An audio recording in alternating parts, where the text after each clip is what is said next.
اور یہاں اپنے ناظرین کو بتائیں کہ پاک پتن میں ڈی پی او آفس کے باہر قبرستان کی زمین کے معاملے پر دو گروہوں کے درمیان تصادم میں لاٹھیاں اور ڈنڈے اور گولیاں بھی چل گئی۔ واقعہ کیا ہے جاننے کے لیے ہم نے رابطہ کیا ہے نمائندہ K21 نیوز محمد محمود رضا سے۔ جی محمود، کیا ماجرا ہے، تفصیلات سے آگاہ کیجیے۔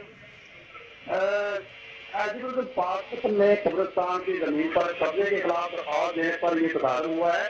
بتایا جا رہا ہے DPR کے پاس سماعت تھی، جس کے بعد دونوں فریق آپس میں جو ہے وہ DPO کے باعث دفتر کے سامنے گفتم گفتہ ہو گئی، ایک دوسرے کو تشدد کا نشانہ بنایا۔ ملزمان نے مین سڑک پر شدید ہوائی فائرنگ کرتے رہے، جس سے DPO آفس سے آئے قائدین نے بھی بھاگ کر اپنی جانیں چاہی، جبکہ پولیس کے افسران نے تصادم میں مداخلت کرنے کی بجائے فائرنگ دیکھ کر دورے لگا دی۔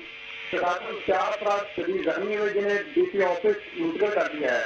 ملزمان واقعہ سے فرار ہو گیا۔ واقعے کی پوری منظر عام پر آ گئی ہے، جبکہ علاقے میں شدید خوف و حراس کی فضا برقرار ہے۔ جی اچھا محمود، واضح طور کے اوپر دیکھے جا سکتے ہیں تمام افراد کے چہرے جو کہ تصادم میں شریک ہیں، تو پولیس کی جانب سے گرفتاری عمل میں نہیں آئی؟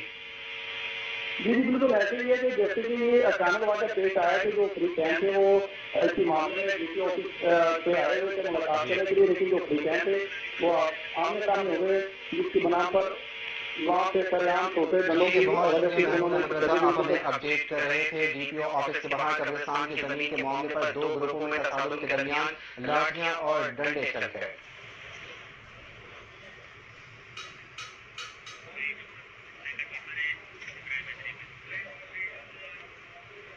اور یہاں پہ